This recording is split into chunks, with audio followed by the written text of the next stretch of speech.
This is the Thrive Podcast with Shiloh Missionary Baptist Church. And now, Pastor Fred Jeff Smith. Hello, and welcome to the 28th edition of the Shiloh Thrive Podcast with the Shiloh Missionary Baptist Church.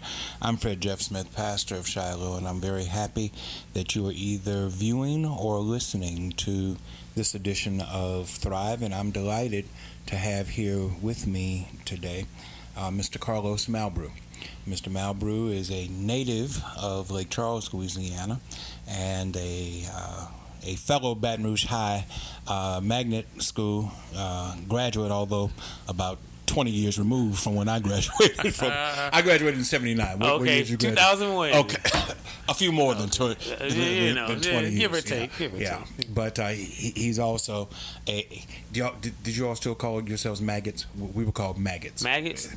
Not quite. But we're just the bulldogs. Okay. Well, they called us maggots. Maggots, okay. All right. He's also a Baton Rouge High graduate. He's also a graduate of Xavier University. And he's living a wonderful life, writing children's books, and living in China. Mr. Malbrew, thank you for taking the time to share with us today. Thank you for having me. And tell me more about your life. Tell me who Carlos Malbrew is and how Carlos Malbrew got to be who he is. Okay, Carlos Malbrew, a country boy from Lake Charles, Louisiana. That's where I was born and raised. Lived in Lake Charles until about the age of 6. My dad was always in management, so we moved to Houston for I think he had a position with Boeing or something. Okay. And so we were in Houston for several years, and he started managing clothing stores and the like. And then we ended up in Baton Rouge 4 years later. So most of my life is in Baton Rouge, crawfish, hot weather, and then I got into running in school, starting with Baton Rouge High, track, cross country. That was like my life. That was what I was into. And always, as a kid, I was always into storytelling, reading, and then loving reading led to a love of writing because I'm reading stories. And you know, you're in school, elementary school, journal day, you do 1-page story, journal, 1 page this. Then as I'm reading actual like novels, and it's like, well, I want to write a longer story. So then I'm going to start getting in my composition book like, ooh, I want to have a chapter, end of the chapter. You don't know what's going to happen next. Oh, is it going to fall on their head? Oh, what's going to happen?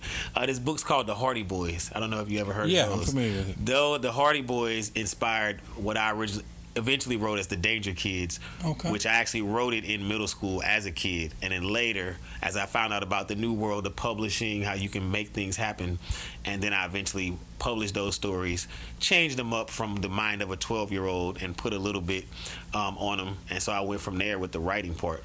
But reading and writing, I was always into it. I can credit Pizza Hut a little bit for this.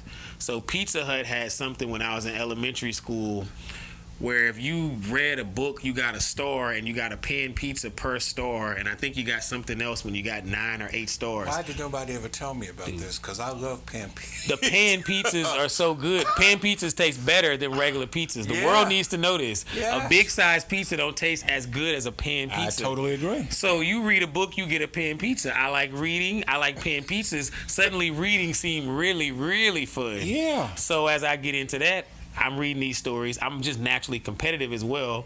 So if these stories are good, why don't I do a little bit, do a little more? Right. And it just grew from there. So I always loved storytelling. When I would work with my dad, he paints. He has his own painting business. When I would work with him, I'd be drafting storylines and movies in my head. I would daydream storylines of movies and things like that. So I was always into it. I just thought it wasn't practical. So I tried to take a practical path towards being a teacher, getting my English degree at Xavier and things like that. Okay. And then over time, the first thing that shook me up was Hurricane Katrina. Okay. Hurricane Katrina hit while I was in grad school. I had just started grad school at UNO. And I think it was the first week of grad school when the hurricane hit. And the ability of that hurricane, because it stopped everything that was going on. My sister was the Miss Dillard at the time. Okay. And so she went from having a portfolio with all her plans. The whole year was mapped out. Well, it wasn't mapped out anymore after that hurricane situation. So that situation shook me up in the sense of, instead of only being practical, I wanted to start pursuing the arts. So I went to acting school in New York after the hurricane. Okay. And I actually later came back here 5 years later, 2012, Then I went to grad school, got my master's in public administration. You've got layers to your life. Yes. So tell me about, you said you started writing in middle school. I remember at Baton Rouge High, I'm assuming it was the same way, although you're 30 years removed from me. When you wrote composition, when you took composition classes, you got 2 grades. You got a content grade and a grammar grade. Did they still do it that way when you were there? Fortunately for me, they did not do it that way. Or I think it's better they didn't, because my whole story when it comes to English, despite having an English degree, that I always got low marks when it came to grammar. Okay. I made mostly A's in English classes. I mean, I majored in it in college, so I was into it.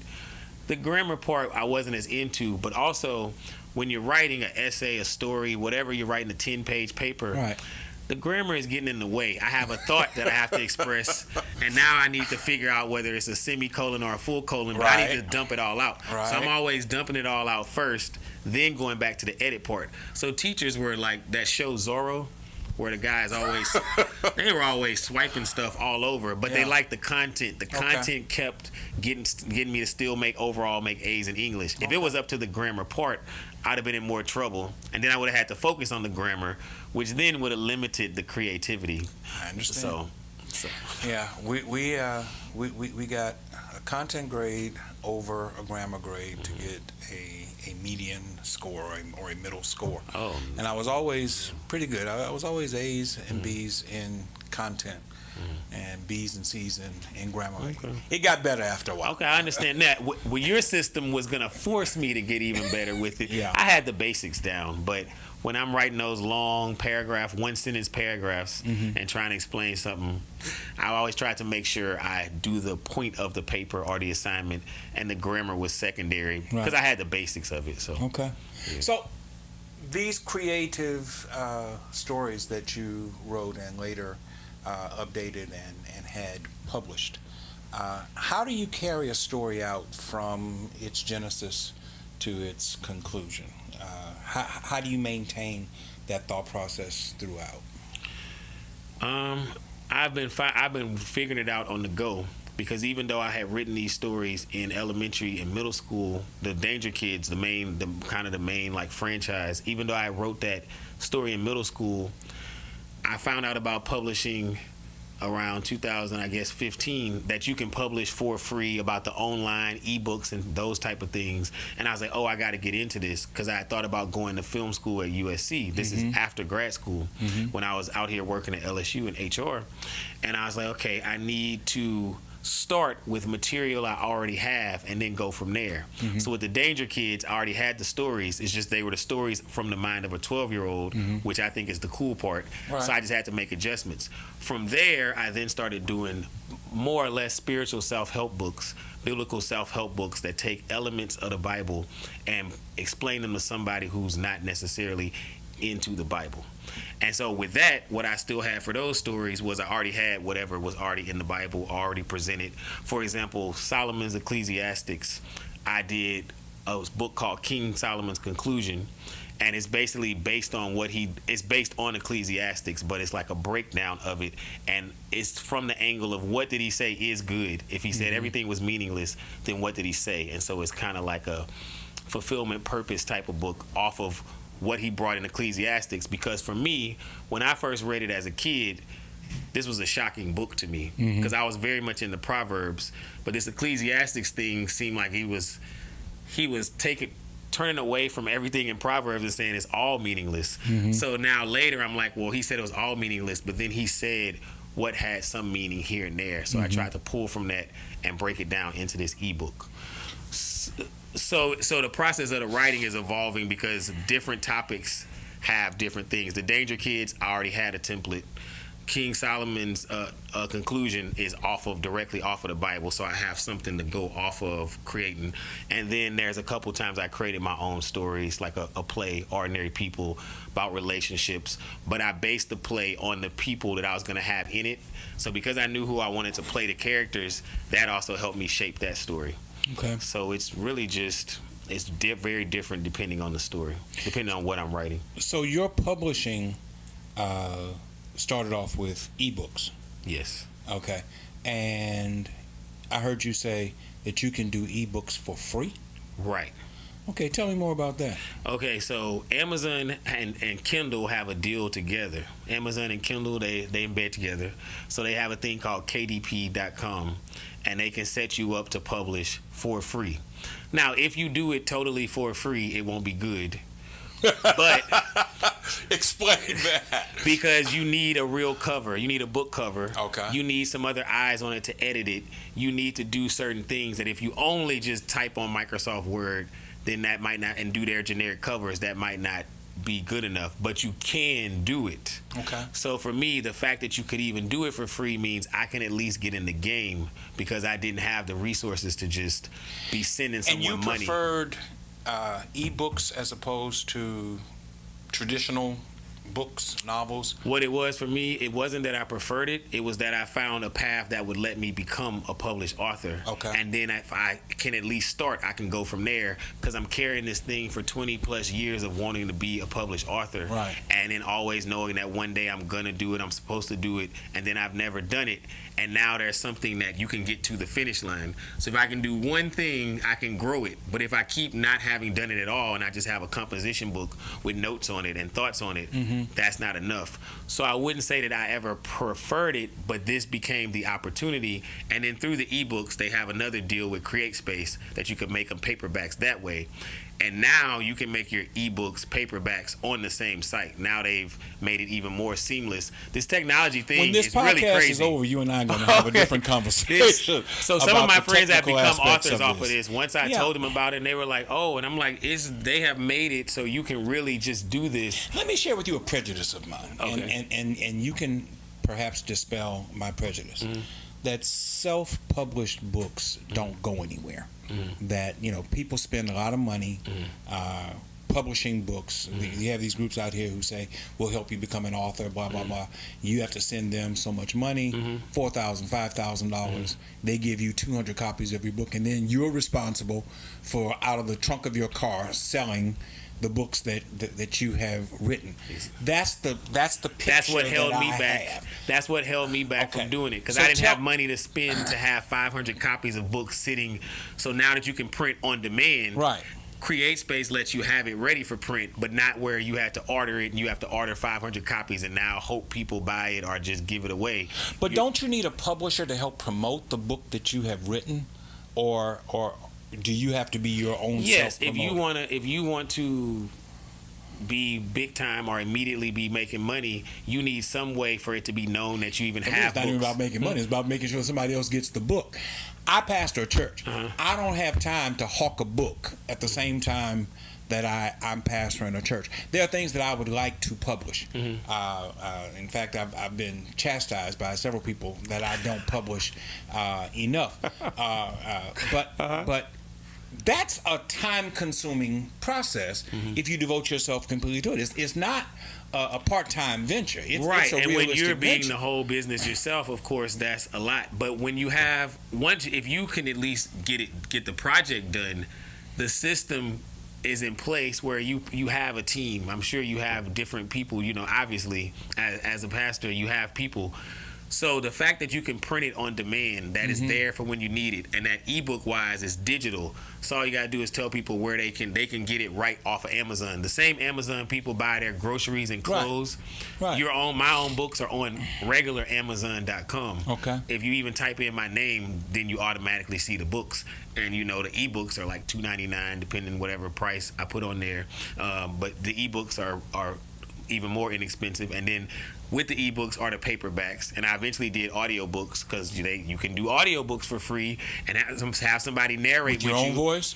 You can do it yourself, or you can choose somebody. Time wise, it's easier for me to choose somebody, and then you can either pay them or you just agree that they get half of the royalty, and then you get the audiobooks for free as well for Audible.com, where Kevin Hart and all these people, it's the same website, and you can get yours done for free. Once again, if you have money, you can pay a better person, but you can do it for free. And I just went ahead and made the deals with the people that narrated that they get half of whatever sales so that it could get done. My thing is that you have to do something first before you can do more.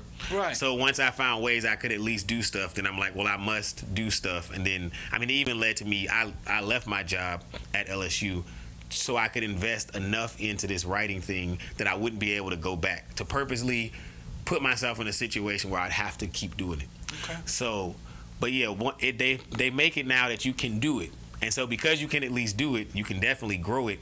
And you don't have the pressure of you had to also order 1,000 copies. No, you can create it and it's already ready for whenever the order is, or it's just sitting there and the person can go directly to Amazon, create space, and you can still order them whenever you want to and have your books ready if you want to send them by hand. They're letting you do it whatever's going to work best for you. They're making it totally possible. Typically, and you might not know the answer to this, you're not a representative of Amazon, but I'm just curious. Typically, if I wanted to follow the path that you just laid out, and I wanted to print 500 copies of a 100-page book, what would that cost? So what Amazon was doing through CreateSpace that they're partnering with, they let you get to make the copies off of just how much it costs them basically to make the book.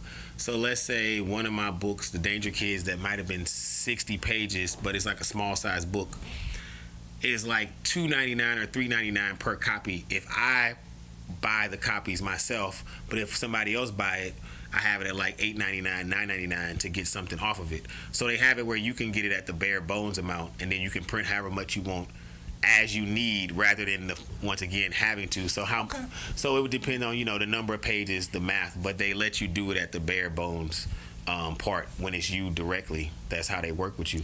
Yeah. And when are you headed back to China? Depends on all this little visa paperwork type of stuff. So I'm supposed to be back by September. Okay, well, that gives me some time. Then you and I are gonna have a conversation about this. So you in addition to writing, you had a desire to do film work, to create your own films. Yeah. Tell me the difference between writing for someone like me to read and doing screenwriting. Well, the number one thing when it comes to film, to me, the best illustration is what Quentin Tarantino said. I just found it just made so much sense to me in its own crazy way. They told him something about why is his film so violent, and I'm not having the answer exactly how he said it, but he basically said because film is visual, and it was just the simplest answer. It doesn't mean everybody wants to see a violent movie, but it's like the biggest thing about film is that it's visual. It's called a motion picture. The story is told visual. That's the thing that even writers sometimes don't understand until they're in the actual business of it. Mm-hmm. Film is visual. And when you understand that is the difference. The story must be told through the eyes. Everything else is just the other parts. Film is visual. So when people write, scripts, the screenplays, they make you write the screenplay so that the people can shoot the movie. You don't write, oh, this is a movie. For the screenplay purposes, the screenplay is setting, day, coffee shop, blah, blah, blah. Camera zooms in on this. The story is told by the visuals. So that's the big, it's a huge difference. Whereas books tell you what's going on in the mind of your characters. Right. And books don't always translate well in the movies because books can just give you certain information, and then you also get to visualize for yourself with a book, whereas film gives you the visual, and now people can critique it and not like the visual. Whereas with the book, we can be reading the same good material, but how you saw it in your eye can be different than how I saw it in my eye. Mm-hmm. So when it becomes a movie, I might like it because that might have went with what my eye envisioned, but it might not have went with what your eye envisioned, so it threw off how you were looking at the book. I see. Yeah. I see. How did you end up in China? I needed to get myself a job that was going to allow me to make enough money to live so that I could pursue continuing to write, because in order to really succeed in it, you have to keep doing it. Mm-hmm. You can't really bet on your one book unless you're already a name. If you're already a name, you can sometimes say, oh, I know what's going to happen. When you're just a person doing it, the number one thing, because I also researched it and everything, is that real authors keep writing. anybody in a real profession or that's a real professional at anything, they don't just only say, if you're a piano player, I have one song. If you're a singer, I have one song. You're a pastor, I have one sermon, and this has to put me over. You keep doing what you're doing, or you're not really a professional at it. And at the beginning, I can't already be a professional, but I already know how much writing and creativity and storytelling is connected in my whole life since I was a baby. So I know that what I have to do is keep going no matter what. China gave me and gives me an option to definitively be able to keep going. The cultural differences between China and America, I can imagine, are stark, and you could probably spend the rest of our time talking about that. I guess the thing that I want to ask is, as an African American in China, how are you perceived, how are you received by those who are there? So China, actually, they have a lot of racism in a different way than here, because in a specific way, certain schools won't hire me, period, for having black skin. What they want for English as a second language teachers is they want people who speak English in their native tongue.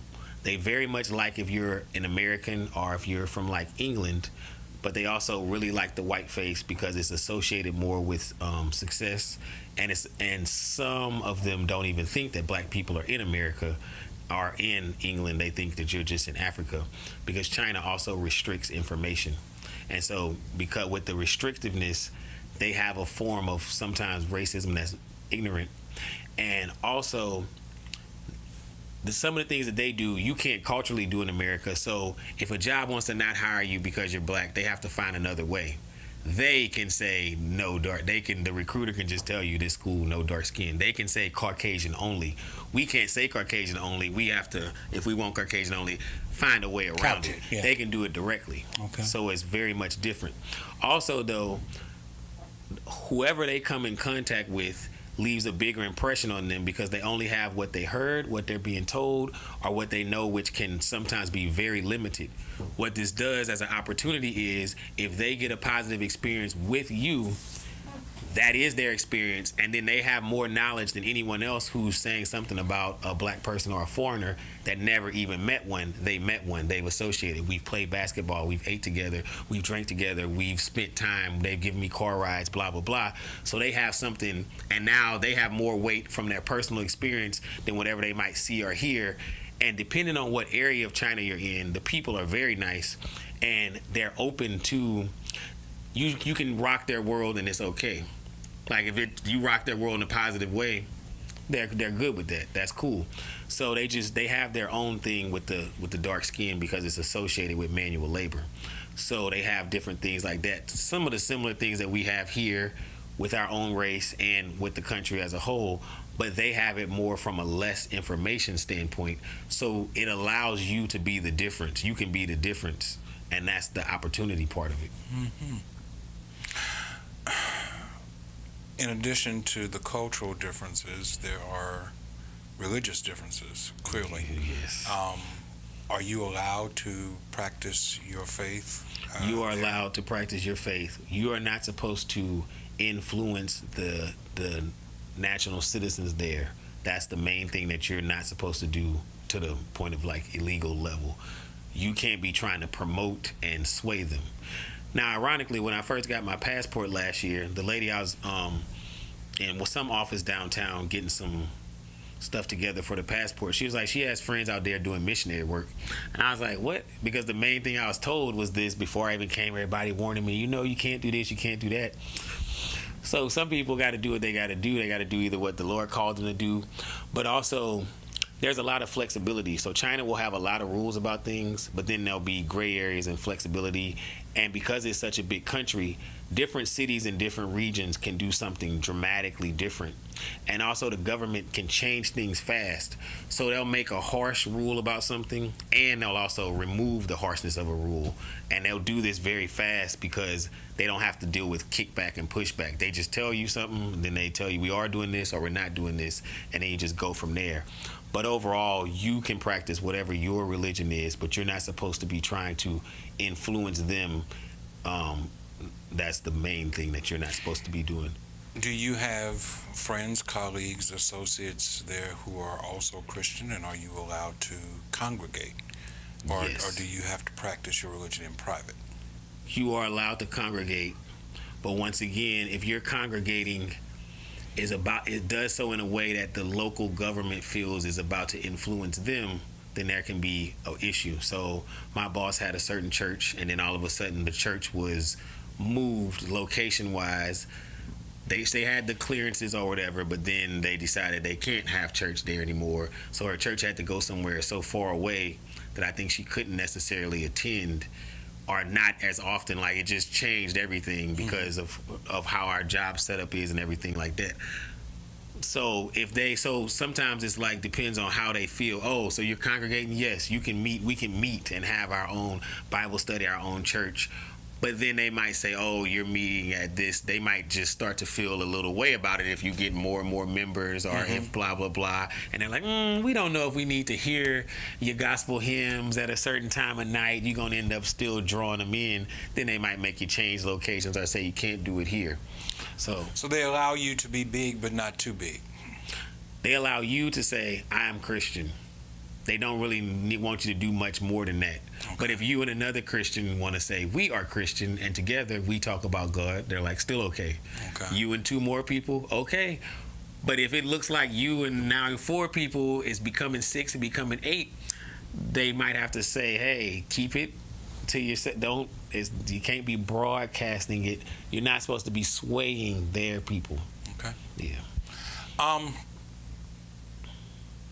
sure that the confining aspect of the culture that you have entered into is not limited to religion. It probably covers other things. You said that their access to information is limited.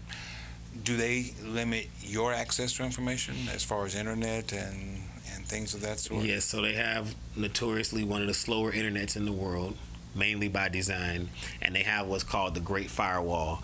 The Great Firewall is to keep out social media, the Facebooks, the Instagrams, and Google, but Google is also part of a more business/political situation that happened between China and Google that they're actually repairing. So Google is gonna come back, but they're gonna agree to not have certain things on Google when they come back. So what's happening now is a lot of companies that in the past didn't want to work with China and said, oh, they do this, they do that, communist, blah, blah, blah. Suddenly now they're like, oh, we're okay with this. It's their rules. We're okay with it because now there's this. Sure. They rose on the national ranks.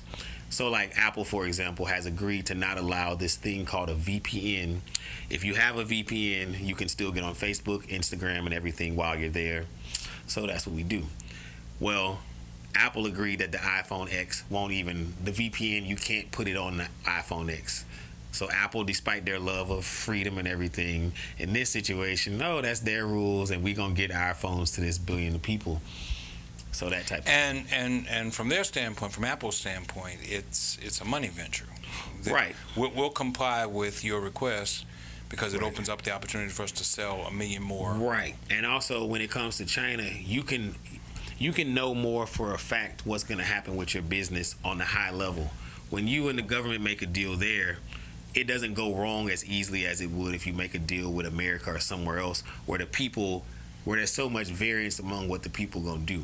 You can know, we about to put these phones, we going to sell this amount, and you're going to sell that amount because the way the system's set up, it doesn't have as much variance among the people as what they will do. And shockingly, they didn't buy iPhones when you just knew they would. No, they're going to buy them. The government knows whether they are or aren't.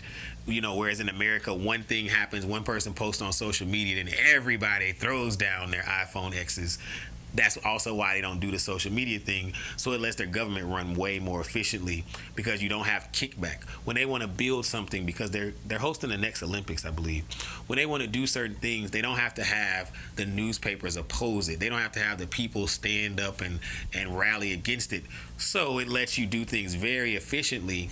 And business-wise and political-wise, you can make certain deals and you can actually come through because your people aren't about to overturn your decisions and get on social media or something and then cast doubt over it. They're just going to make the deal and then actually do it. So protest is not allowed. Yeah, you don't. That's not a thing. Right. So, like, certain professors, apparently recently some professor did a little protest of what's going on with the president.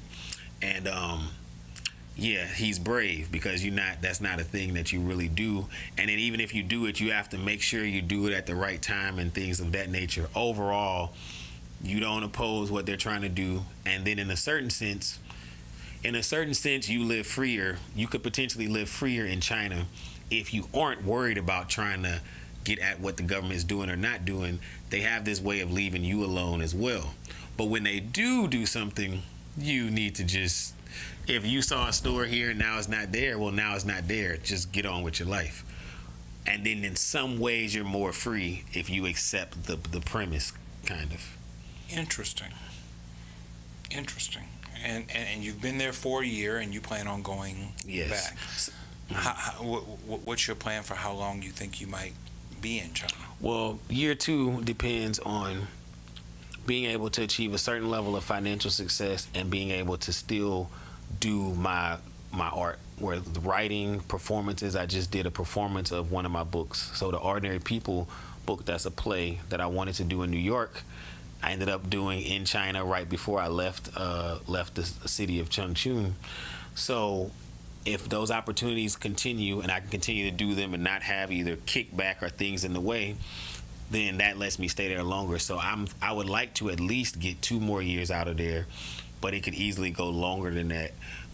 So my thoughts are, if not China, then I'll be somewhere else, another country, and continue with a kind of add an international flavor to myself and to what I do with the writing, with doing performances and things of that nature. So the Chinese government supports the arts? Yes. So what they do, once again, is different provinces, they can have almost drastically different rules in different areas. Mm-hmm. So they have what you call the tier 1 locations like Shanghai, Beijing, and then they have a place called Shenzhen, where Shenzhen is designated for people to do entrepreneurial type things. So a lot of rules are more relaxed because they specifically want people to find ways to generate money in businesses. Okay. And they have like young people and young foreigners there doing different things without as much restrictions. The tier 1 location I was in the process of going to, Suzhou, that they consider the Venice of China, is right near Shanghai. This place has some of the most restrictions when it comes to visas, paperwork, and things of that nature. So different areas, the government has different uses for different areas. They even recently experimented with letting some city have Facebook and Twitter. They either let them or they're about to let them in that specific area. So they're trying to continue to build themselves on the world stage. So they try out certain things. So sometimes when they say something's banned, they'll unban it, or they'll emphasize something, then they might not emphasize it. But also when you go to different locations, it can be very much different as far as some of the rules. So when you produced Ordinary People, was this an American story produced in China, or was it a Chinese story? This was an American story produced while I was at the end of my time in New York. Before I came back to come here for graduate school at LSU, I wanted to try to get this play done. Mm-hmm. It wasn't even a book then. It was just a play that I wrote with specific people in mind that would play these certain characters. Mm-hmm. And I knew how it could go because we were friends and we'd also graduated acting school together. So I wrote it in certain ways so that knowing how they could play the characters and the type of chemistry they would have. But we didn't end up getting it done before I left. So now, instead of it being what it was, like the person that played my wife in the play, she's from the Ukraine. The person that played my friend from South Africa's fiance, she's from the Ukraine. We had somebody from, I think, Iran who did like a little performance in the play.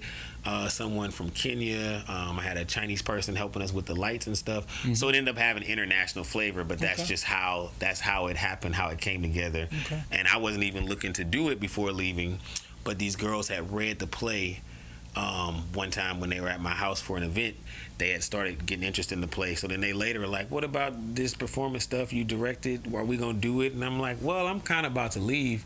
And they're like, well, we can do it. We can make it happen. And I was like, well, I'm here in China for these type of things, even though this isn't the time, but I can't be running from things this is how I got here doing this type of stuff, how I ended up leaving my HR job at LSU. So let's see if we can do this in this short amount of time. And they pulled through. We did the production. We made it happen. So excellent. Yeah. Outstanding.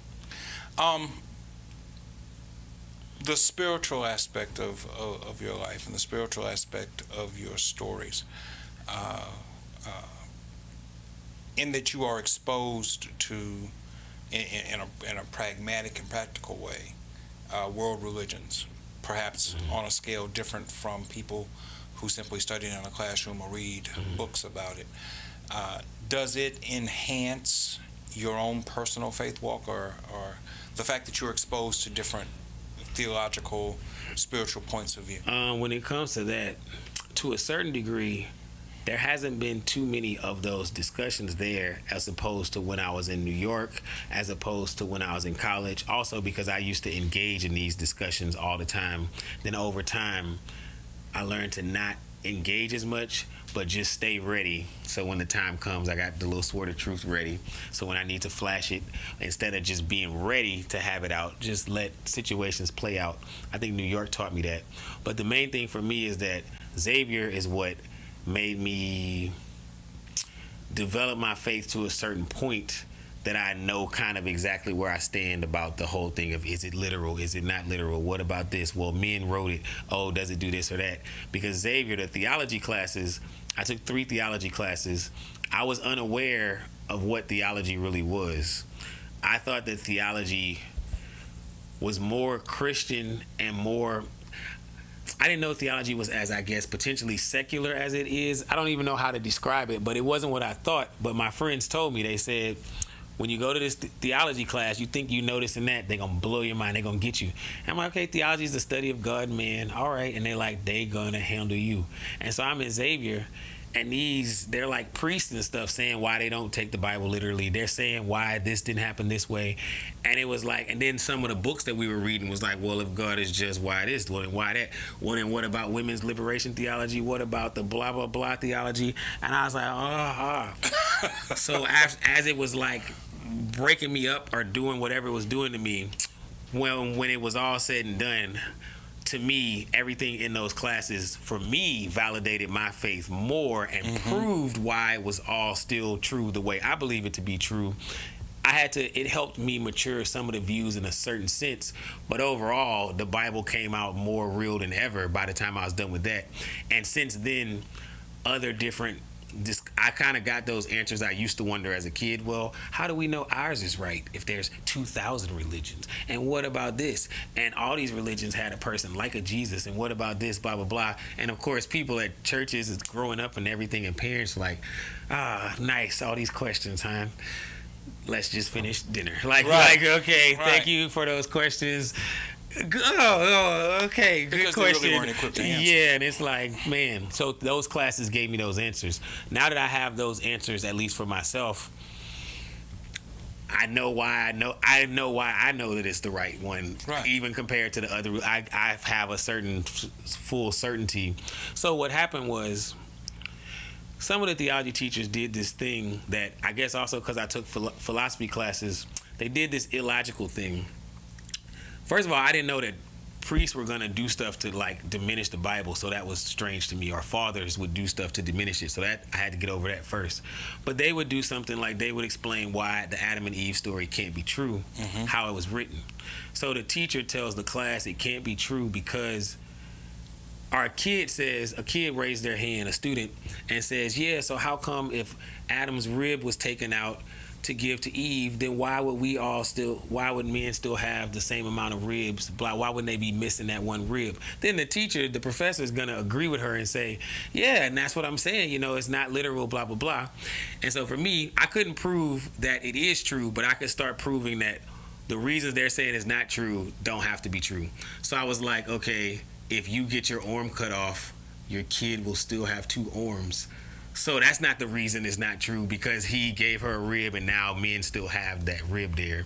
That doesn't prove it. Then somebody's like, well, also they asking the teacher, why did God ask Adam and Eve where they were? If he's supposed to be God, know where they were. And the teacher's like, yeah, that's why it's not literal. Then I'm like, okay, has your parent ever knew that you broke something and then asked you if you broke it? And it's like, so that doesn't prove it's not true either. Right. So those type of things was actually making my faith stronger.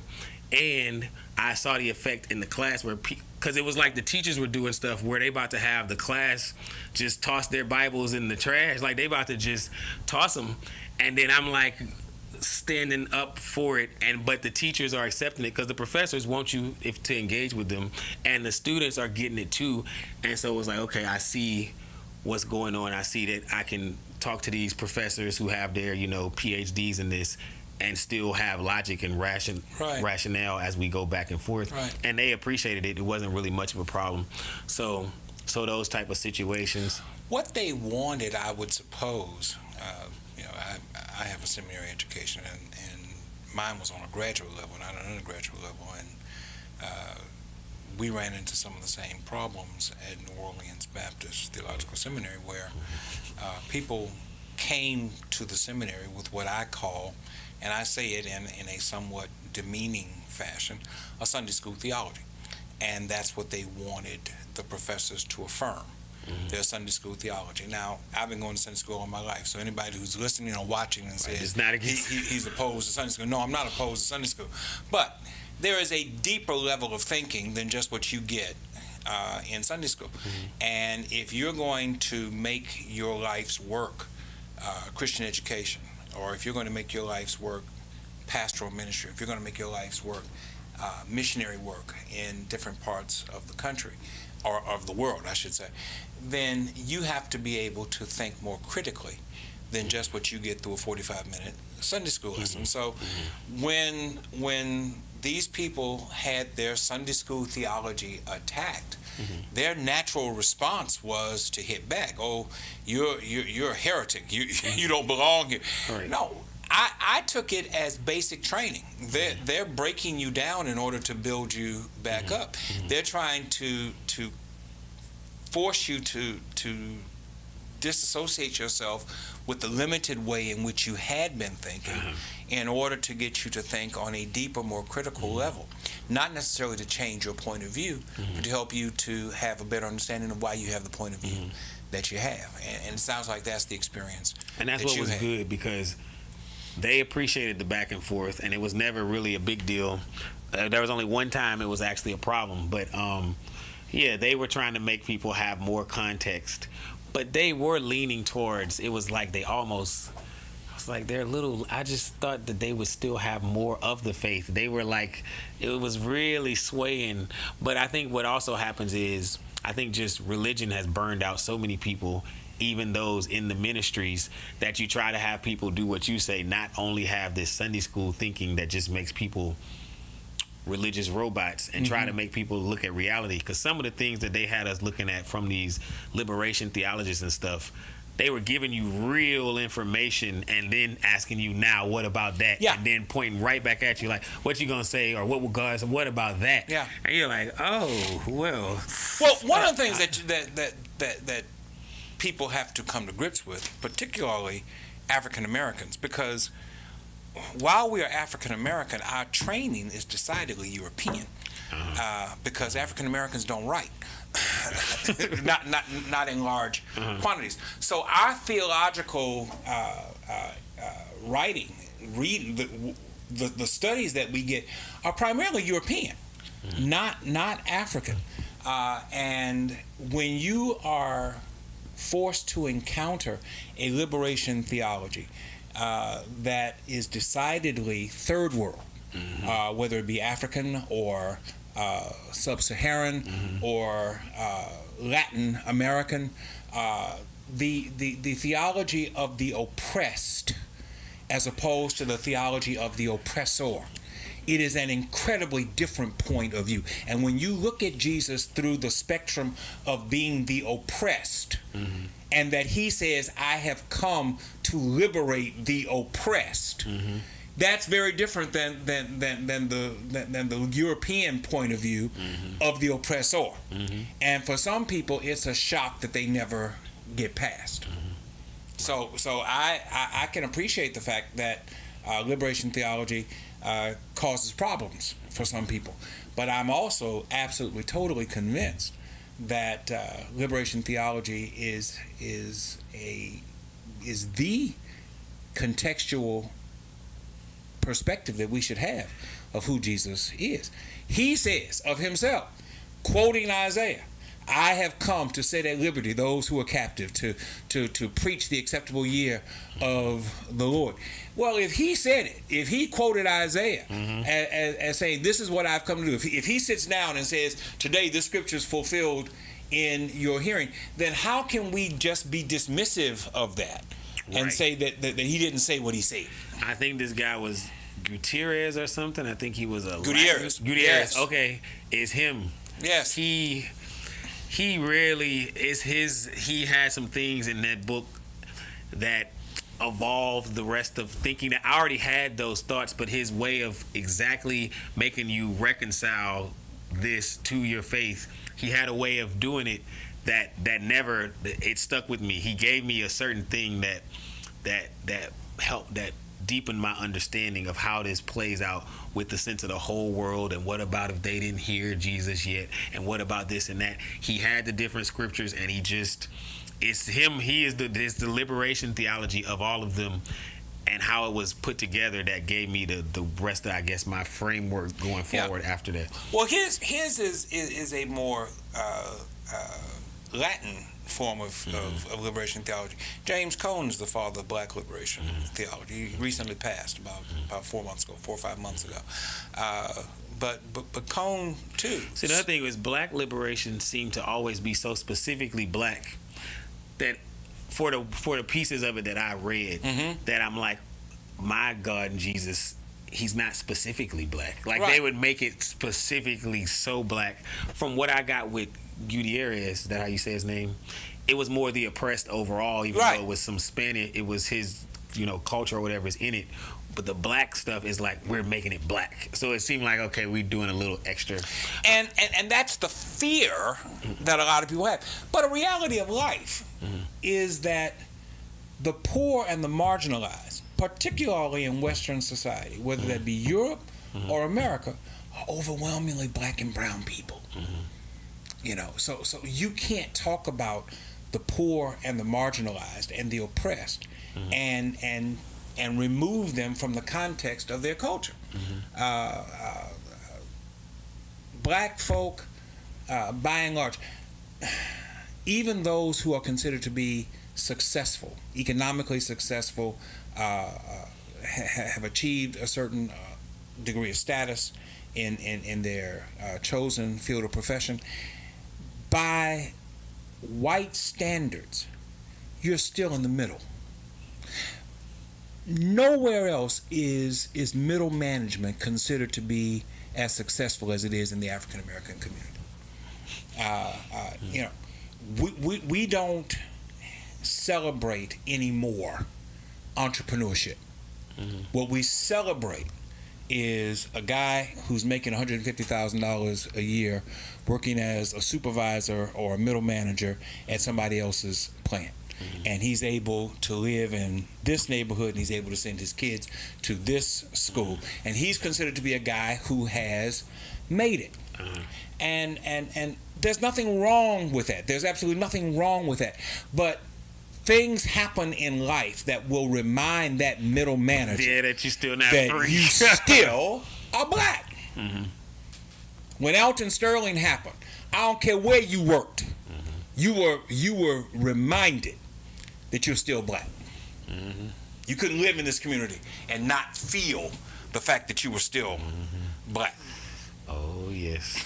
Oh yes. So these are the things that make liberation theology such a threat to those who are more of a fundamentalist European mindset, and yet they don't have any problem with Bonhoeffer, who was in his own way a liberation theologian. They will affirm Bonhoeffer because Bonhoeffer fought against Nazi Germany, and the great evil as far as European theology is concerned is Nazism. Why is it that you can look at Germany and make them the great Satan, the great enemy, but you can't look at your own sin? Right. Manifest destiny is a sin.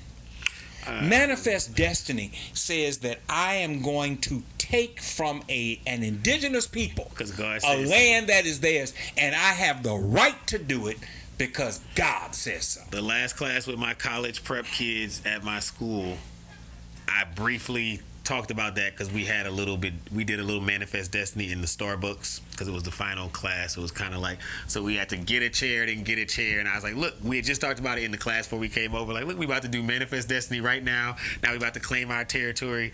But I was like, yes, I was telling them about it because one of the girls had some book about becoming America something, and it was like, yeah, they said God said to do it. Oh, we'll just take, expand because God said it, so we're just gonna do it. And they were like, yeah. Did you listen to the vice president yesterday? No, I did not. Talk about the fact that we are about to form another branch of the military so that we can claim space. America is about to claim outer space. Right. That is the most ridiculous, stupid thing that I have ever heard. But it is Manifest Destiny run amok, carried to its extreme. And pretty soon you're going to be hearing saying, God wants us to claim space. Well, apparently, while some of these kids been getting separated from their families, I saw a video of different of the Trump administration quoting the Bible about discipline and justice, and God has to send the sword out sometimes. And I was like, ooh, be careful. Make sure you quoting him right when you use him for certain purposes. Yes. Let's be in, like, that's your decision to say he approved it, because then you have to talk to him about that at a later date. How you said he said you okay, make sure that's sometimes you do gotta yield the sword, unsheath the sword, but make sure that's one of those times when these kids and families is getting pulled apart and you use God to bridge it, so it's okay. Just be sure. So he wants to spend $8 billion over the next 5 years to claim space. Yes, God. Meanwhile, Flint, Michigan still doesn't have clean drinking water. I'm amazed that stuff continues. Puerto Rico is still ravaged by Hurricane Maria, and there's still sections of that province, that American-held province, that have not had power since Hurricane Maria hit.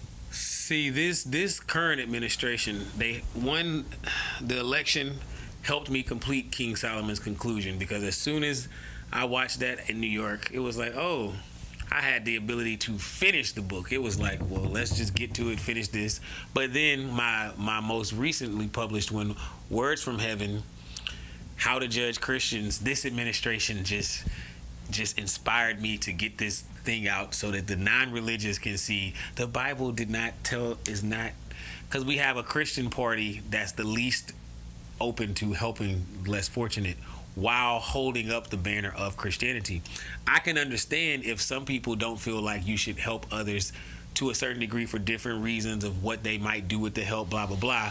But to simultaneously hold up the Christian banner and do certain things, that's where I can't, and I just don't like it. So they helped me. So once again, Trump has at least assisted me in one book, and fully really assisted me with the last one. He really helped me get that one done. So, yeah. It is, there's a word for it, hypocrisy.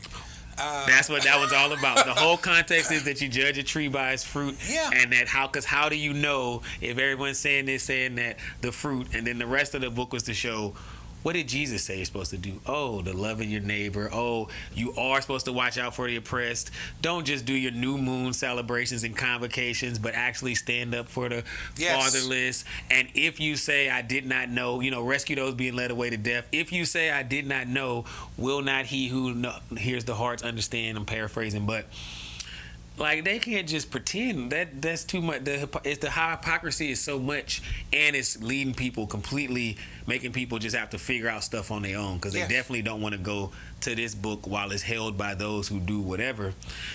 And it's very hard to defend this book when people can bring up all these different things. Well, they justify slavery, but I'm trying to say, if I have a book about a time machine, but I say it justifies slavery, that don't mean that the book did it just because it's in my hand. But it still makes the battle hard when those who wave it around don't do the compassion part. Yeah. So, yeah. I appreciate your perspective, and I feel that you're on the right track of at least exploring. Exploration involves asking the right questions and then seeking honest answers to the questions that you ask. And it sounds to me like that's what you're in the process of doing through these writings and the productions that you plan on doing. So what does your future hold? Your immediate and then your long-range future? The immediate future, the next thing is, looks like me and my kind of what's become a team out there, and to try to get this magazine going for the city that I was in, that it looks like I'm going to be back in with this different paperwork, blah, blah, blah. But anyway, so since I'm going to be back, well, we're just going to go ahead and try to get this magazine started. The city is Chungchun, so I'm thinking the title might be Chungchun International. The goal is to show the international flavor. So when somebody has an article, we'll have the flag of their country because it's their perspective, whether it's on food or on travel or whatever. And you're getting these different amounts of flavor and putting elements of it also in Chinese. So we still respect that and also can draw both the foreigners, which is the non-Chinese, and the Chinese to the magazine. And so we're just getting this started. So it's not, we're not on a certain level or anything. We just are going to do it because we're just gonna make it happen. So they're kind of motivated off of what we just did. And so I'm like, well, y'all want to do this too? They're like, yes. And then Ambition, the magazine, writing for that, had me saying, well, why not do this in China when I get back? So I already got on, started making the calls, and we're starting to put it together. So we'll just see how it goes. But that's the most immediate thing. But mainly I'm trying to continue these projects. And then even with the teaching, I have some ways I want to extend what I'm doing there and do some different things with it. So continue to teach drama and English, and also continue to pump out some different content, positive content, and informative content, and kind of ultimately there's a couple ultimate goals long term with certain stories that I want to tell that I know I can't tell those stories right now for different reasons, from resources to the amount of time and thought I have to put into how I want to build some of these stories for certain specific messages. So in the meantime, all these other things are actually, they're just pieces along the way to these certain specific stories that I want to tell at a later time when I have the ability to tell them the right way, and make sure that they can capture people the right way by seeing how all these other projects do and don't influence people, so I can land these the way I want to put this message. You can have a message, but then you don't know how somebody receives the message. Right. But eventually you start to know the difference between what the message is in your head and how what you project will be received, and then you find that balance to make sure it comes out how you want it to be received. What people will do with it is always, you don't know. But sometimes at first, you don't know that when you put out a message like this, it read this way or that way. So I'm trying to navigate some of that. So by the time I put these longer term, bigger stories that's been on my heart to put out, I'll have an idea of how to actually translate it and have some resources to translate those things the right way to get the messages across. Does your future... all things come to an end. At some point in the future, can you see yourself making Baton Rouge your home? Or do you think that you might want to live in a different part of the country or the world? I don't see making Baton Rouge my home per se. But what I see is a world and a future where the world keeps being smaller and movement as a good thing. So I feel like even from not making Baton Rouge my home per se, doesn't preclude the fact of, I feel like at a certain point I'm supposed to probably try to make an impact in Baton Rouge. Especially there are certain people that I feel like there's certain things building, but it just so much takes time. So I feel like as far as some sort of impact for Baton Rouge, whether I'm here or through something I may do later, I see that I don't currently see the just me just stay in Baton Rouge. Not right now. I don't see it right now. But I know the future has its amazing level of uncertainties. Since Hurricane Katrina, I've learned that part. That lesson is strongly understood. So I know this because we talked before we started the podcast, but I just want to make sure that you say it for the record. When you were living here, you were raised in what church? Greater New God Baptist Church. Pastored by? Isaiah Webster. And you got a great grounded foundational start. Absolutely. Dr. Webster's a very, very, very good man and a very good friend of mine. I want to thank you for taking the time to come and share with us today. Thank you so much. I appreciate it. I have grown, and we're going to have a conversation about this publishing thing. Okay. Not right at this minute, but very, very soon. Okay. Because you've opened my eyes to some things that I didn't even know were available and possible. Mr. Carlos Malbrew, thank you so much. Thank you. Appreciate it. Thank you all for listening. Thank you all for viewing. We'll be back again next time.